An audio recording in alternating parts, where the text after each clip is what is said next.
Hey brand builders, before we go any further today, I want to tell you about one of my other favorite marketing podcasts I think you'll really enjoy. Believe it or not, it's a fun and funny podcast about email marketing called The Email Marketing Show.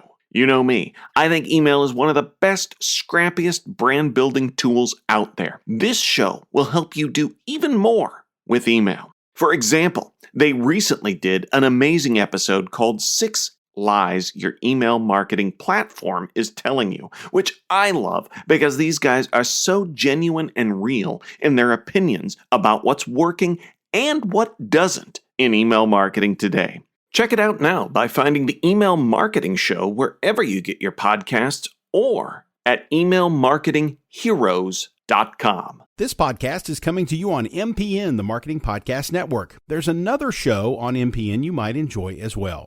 I'm Jason Falls, host of Digging Deeper, where we make creativity your business advantage. We interview the brands, creatives, strategists, and thought leaders that make the world of advertising go round. Give it a listen, won't you?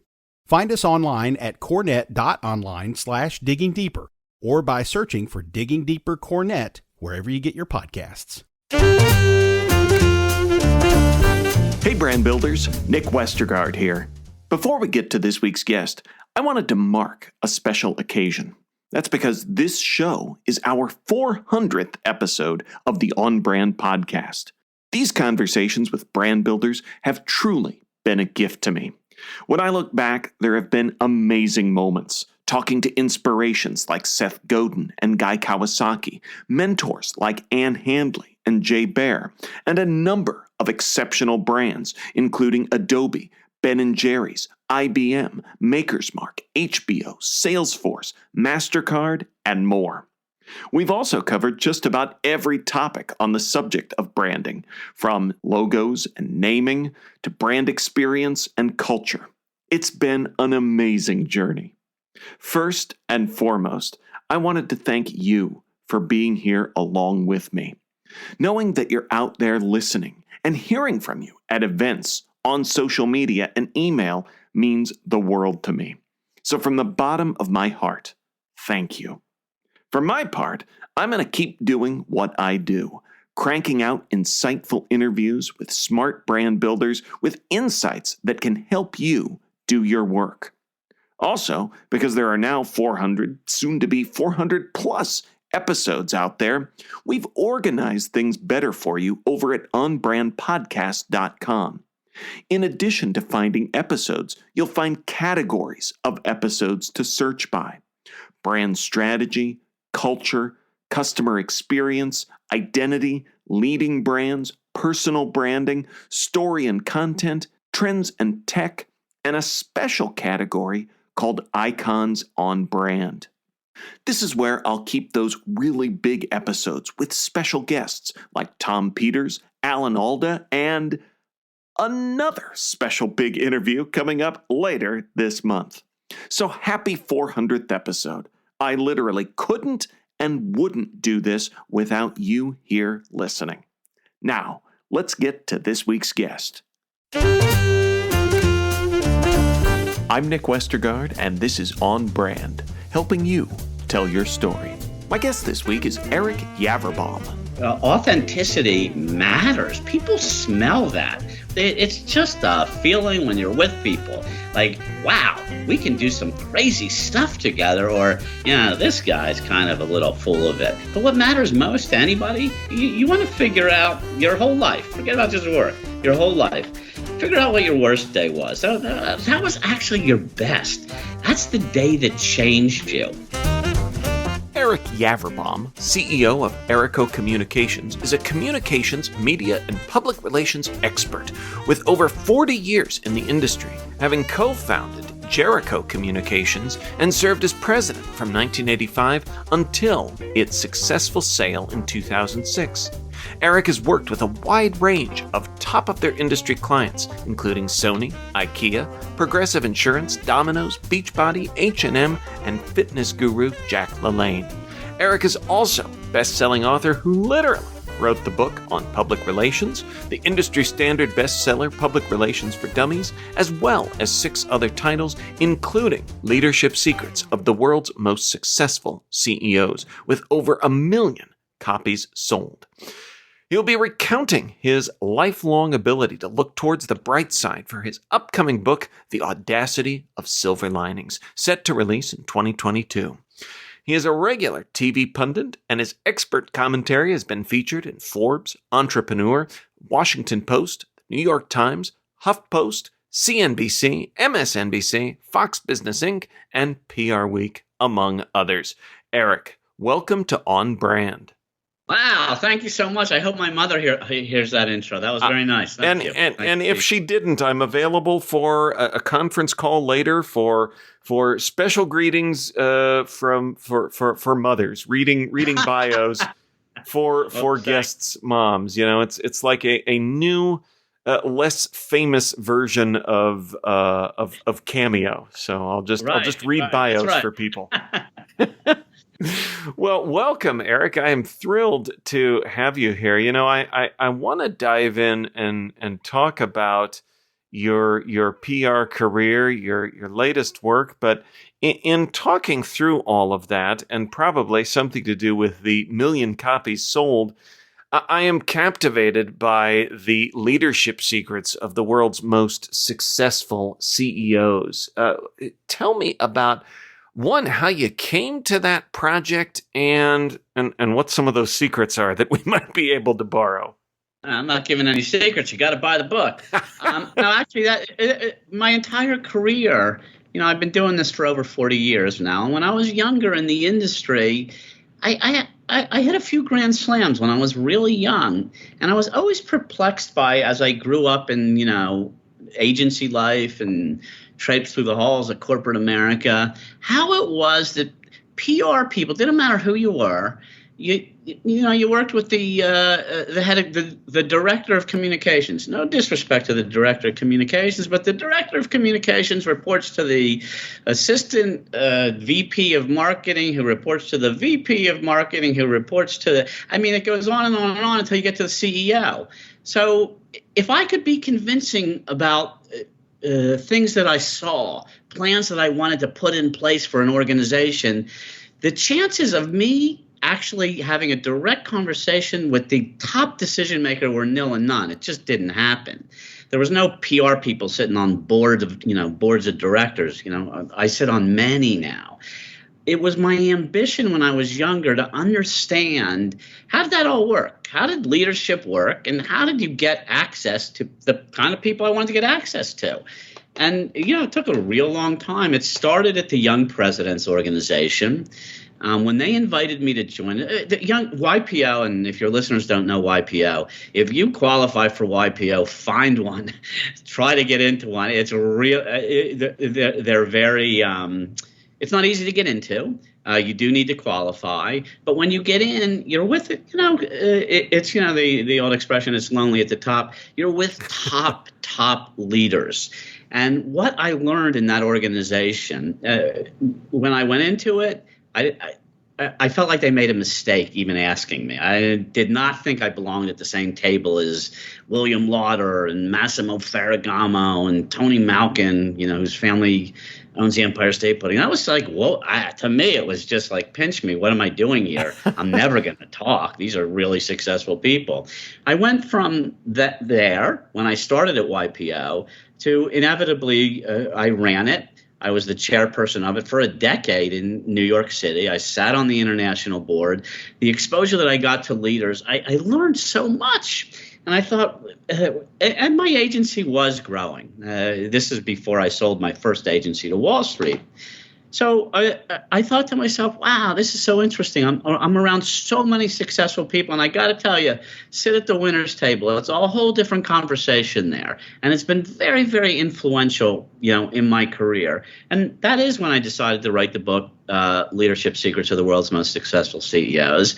And what that book did do for me was it gave me access. Everybody wanted to be in. Literally, it's a who's who of everybody. I couldn't name drop if I wanted to. They're in the book. And the it won the access that it provided, but it gave me even more access to not just what happens in the office or in the boardroom. I went to dinner. I went to soccer with the family and the kids. I got to see, almost a 360-degree perspective of leadership and the quote-unquote formula or lack thereof. And that book and YPO combined, to me, have been a lifelong education in leadership, who are the great leaders and who are the not so great leaders, and it's not all as simple to measure as you think, and it doesn't always have to do with the with whatever the margin is or the amount of money that they make or the stock price. It's just a fascinating group I feel blessed to be a part of. And look, vintage PR guy over here. I don't even know if I answered your question. Well, you actually did right out of the gate, which is surprising for a PR guy, and that was no secrets. You got to buy the book. But I was gonna follow up with the PR guy's annoyance, the persistent follow up question of.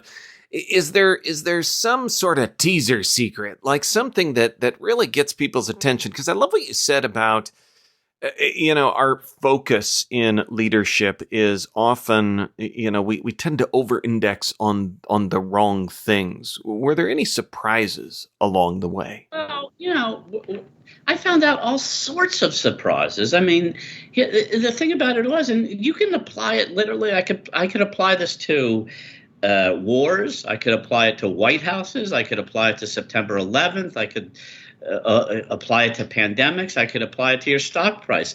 The thing about leadership is it's instinctual. Who are you? I mean, and if it's not instinctual, and part of instinctual is genetic, and part of instinctual is, experience. Pay your dues. I did, and my dues helped me.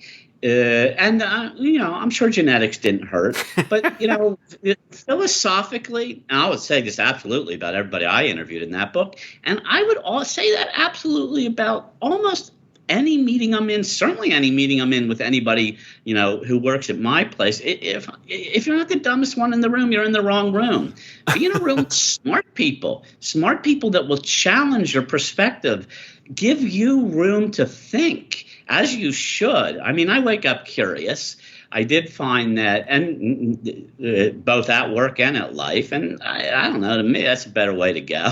It's ever so interesting, and I did find that little twinkle in a lot of people's eyes, that I spent, time with. You could fast forward right to the pandemic and say, so who's not afraid right now? We don't know all this fear of there was this whole illusion of control that the carpet got pulled out from under of us during a pandemic. No matter what you think about it, one way or the other, that did happen. Maybe for a while, maybe it's still going on for you. I have no idea, and everything in between. To each his own, absolutely.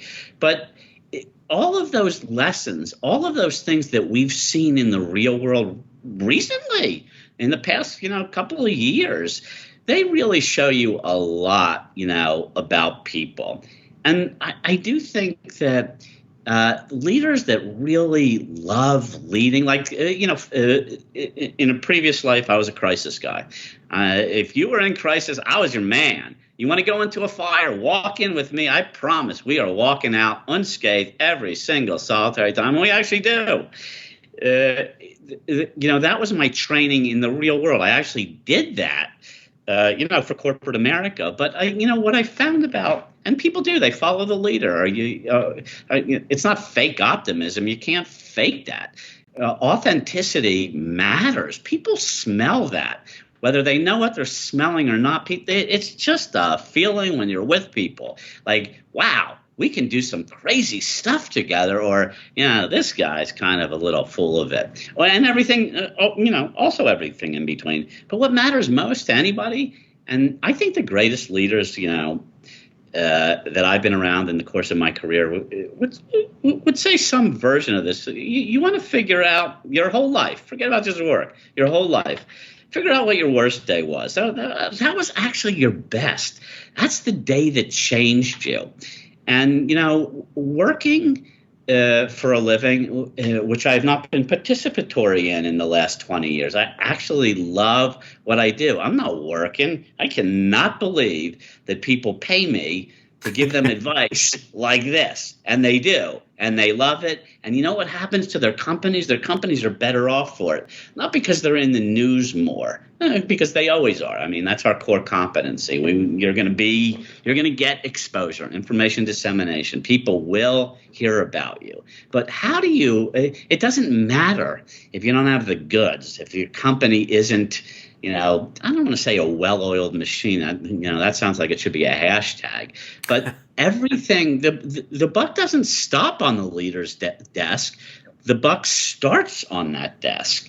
And, look, we've just been through a period. I don't know whether we're out of it or not. I hope it's diminishing. But, a lot of people in the front end of the pandemic, when the whole world seemed to just tip on its side and nobody knew what was going on, if you were feeling like there was no way, and there was a lot of people that were feeling that way, all I said to them was, this is a really good time to make one. And I'll say the same thing about today for anybody who's having any difficulties personally, professionally. Today's a good day. Make a way. You actually can. You do control that.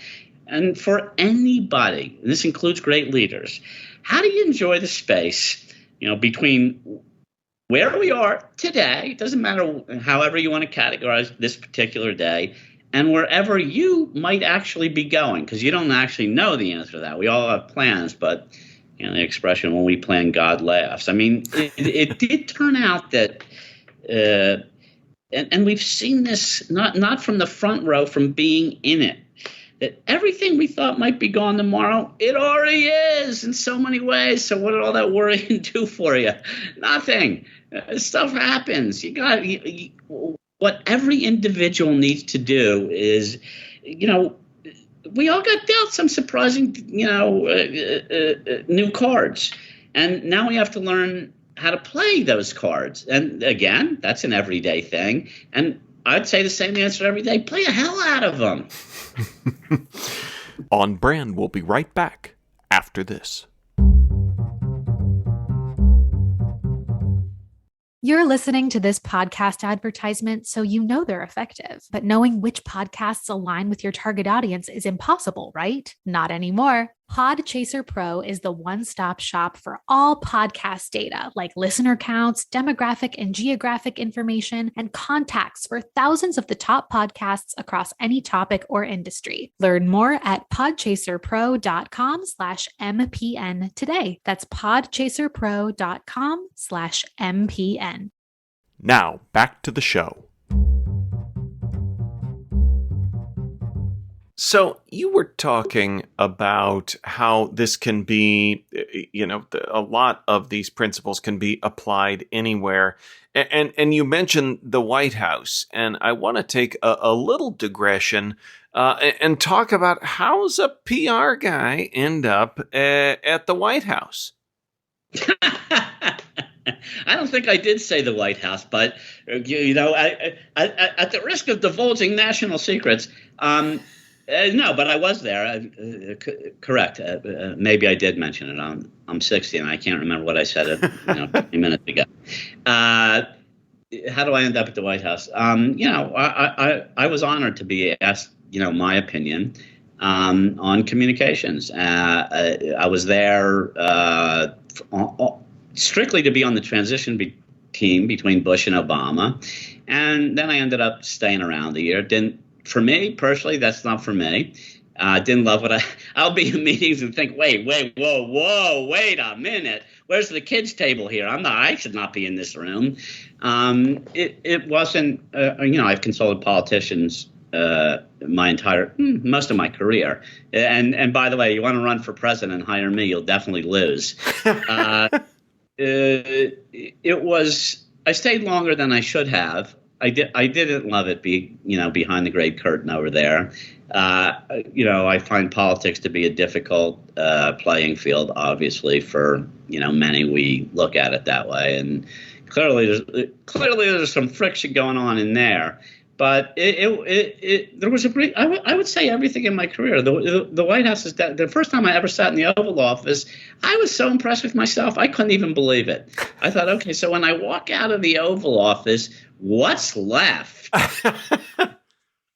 But that was, I'd say the same thing about Super Bowls that, I've been involved in, all sorts of every single solitary thing that I've been participatory, lucky, or not. I mean, I do believe when, preparation and hard work meet the right circumstances, you get lucky, but you got to prep and you got to put in the work and you got to do it day in and day out. And whether it's the White House, whether it's a Super Bowl, whether it's, one Vanderbilt, in New York City. And people have read about it all over the world, and Summit in particular on the 92nd floor. That building that's the most expensive per square foot real estate in New York City. It's expensive. It's absolutely beautiful. They finished the construction of that building in the first year of the pandemic, which was supposed to be impossible. The opening and Summit, again, in particular, which is, I don't even know, out of this world, is just, I thought was the honor of a lifetime to be involved with, a family that I've worked with for 40 years. And when I stepped out of that, I said, wow, okay, that was supposed to be impossible, but that's, open. That's already an iconic institution in New York City. It's part of culture. Nobody will. Now what? I always find something next, and I love that. Well, that is, again, I think that journey is fascinating. And speaking of the journey, I'm fascinated by the labels in our line of work and how new ones come and go, ones that have been around persist, change. As someone who's written multiple books on public relations, what is your take of what public relations means in today's media environment? I love talking about that. There we go. I do. I mean, it's just fascinating to me as a student of what I'll call information dissemination. I'm, I would say, a former news junkie. I was on air for a decade as a quote unquote political pundit who knew about as much as everybody else didn't know. In the old days, we watched TV and we read the newspaper and we read magazines. We still do that. That still actually exists. When the New York Times does something that I'm involved with, it ripples all over the digital world. The digital world obviously is, much more prevalent. It's there's a whole new generation, or already a couple generations. That's where they're getting all their stuff from. You got social media, you got digital media, you got the old brick and mortar media. I grew up as a kid with Walter Cronkite. I mean, and that's the way it was at the end of every broadcast, and you knew it was. Well, that's not the case anymore. And growing up in the industry, a friend of mine was a big shot producer at 2020. At the time, they were competing neck and neck with 60 Minutes. Danny Schechter wrote a book called The More You Watch, The Less You Know. We're talking 35 years ago. So for all the concerns everybody has about, information, they've always been around. Now we got a lot more resources for information. What do we pick? Are we still watching CBS Evening News? Or are we getting our information on TikTok or anything in between? There's so many different ways to get information. I think it's incumbent on every individual. You want to figure out what's really going on in the world. You pick your resources. Don't pick one. Pick opposing ones. Pick right, left, up, down. Hear a bunch of opinions. You're doing it anyway. You always have been. Don't let Facebook dictate, which alleys you turn down. That's a really concerning thing about the internet and algorithms and how well your technology knows you, because your technology knows what you're predisposed to buying, what you're predisposed to thinking, and your technology will lead you right down that path all of the things that you're predisposed to if you let it. Here's the thing about technology, and technology factors heavy into information and everything that I do now. And I'm saying this to everybody who's listening to us right now. You use technology. Use it. Don't let it use you. Because right now, as currently constructed, the product is us. It's not supposed to be that way. Make sure that you're using social media. Social media isn't using you. Make sure you realize the differential before we make the big old leap into the metaverse while we're half here and half there. Don't forget to take a walk and look at the sunrise and the sunset. They're still real, and they're still very, very relevant, and they always will be. Well, I love that point about making sure that you're using it and not vice versa. Because, boy, it's easy to take a step back and see that you might not intend for the other one to be happening, but you end up. Well, that's the thing. No, of course, that's right. How many people listening right now are saying to themselves, "Yeah, I don't intend that, but damn, I go on my phone to get an email, and suddenly I'm clicking on a hyperlink, and I'm over here, and before you know it, it's an hour and a half later. I'm down a rabbit hole that I was just coming to get one email." Right. Yeah. So we've been talking about your journey, and before we go, I feel like we've mentioned it indirectly, but your latest work on the audacity of silver linings. What's the snapshot of that story? Well, I found that quizzical. Everything about my entire career is, well manicured and orchestrated, and Google me, you'll read all sorts of good stuff, all of which was managed by my own agency for 40 years. I've been in the news. What you're going to find, if you want to go, the best place to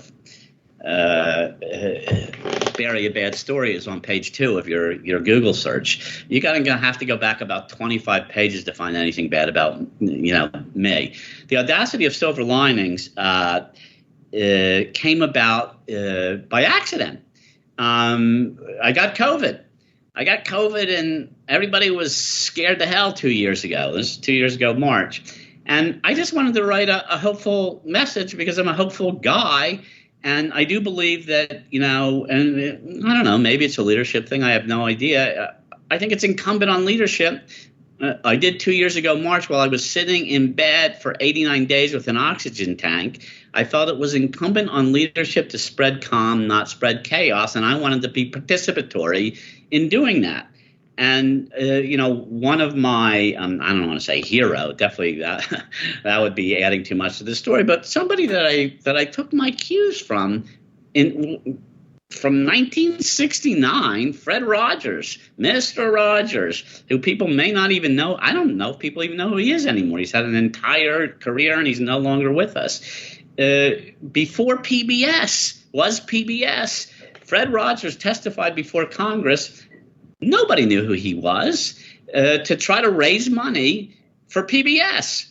And one of the things that he said in that congressional testimony, which I'm pretty positive you could probably still find on YouTube, was that in times of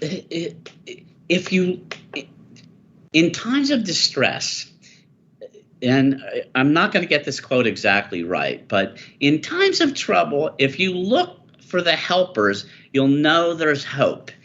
I wanted to be a helper in the beginning of the pandemic. And I thought I actually could be a helper because I'm was poster child with COVID, in bed, oxygen tank, healthy guy. This is what can happen. And guess what? I will prevail.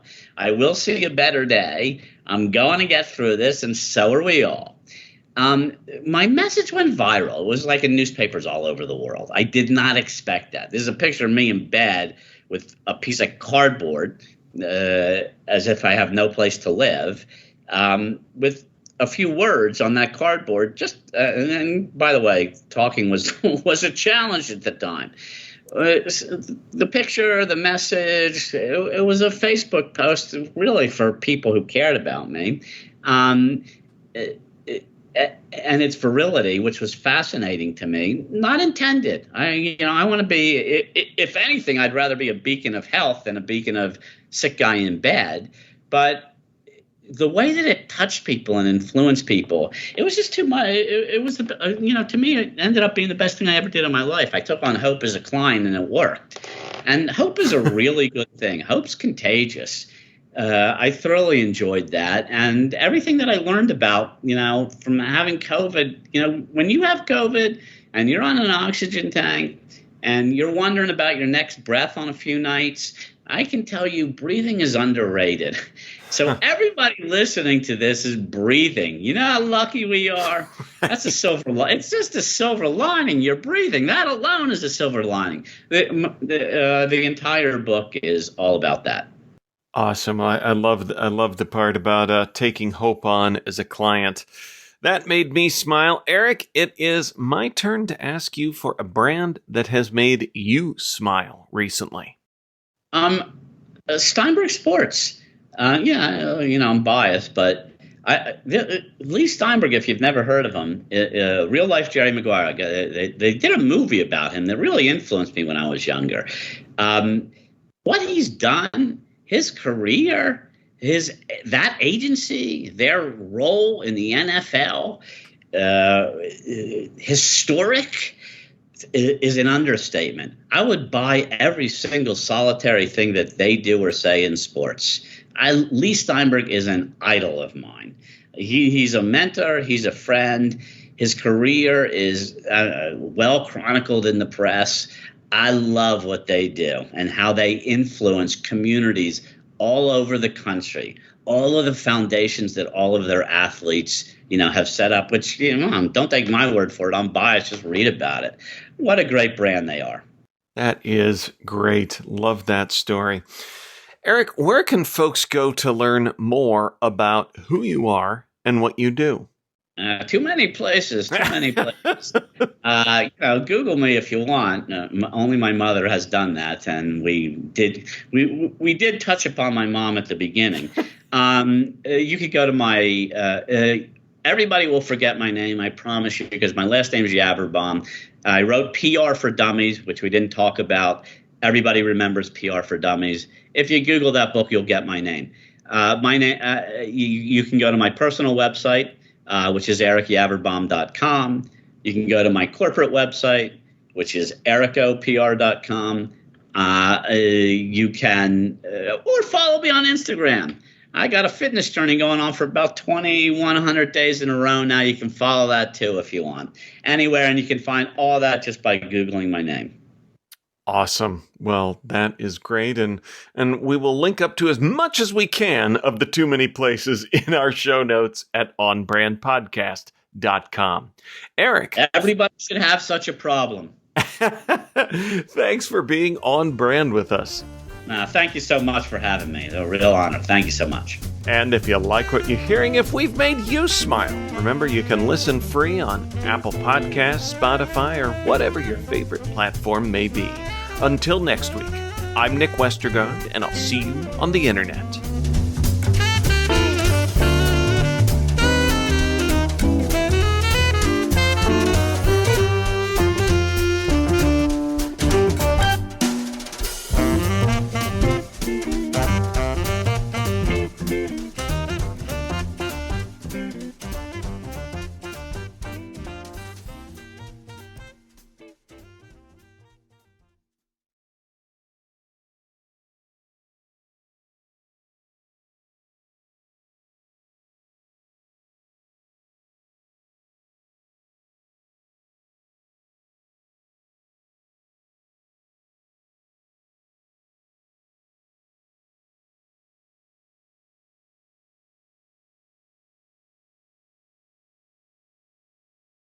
This podcast is heard along the Marketing Podcast Network. For more great marketing podcasts, visit marketingpodcasts.net.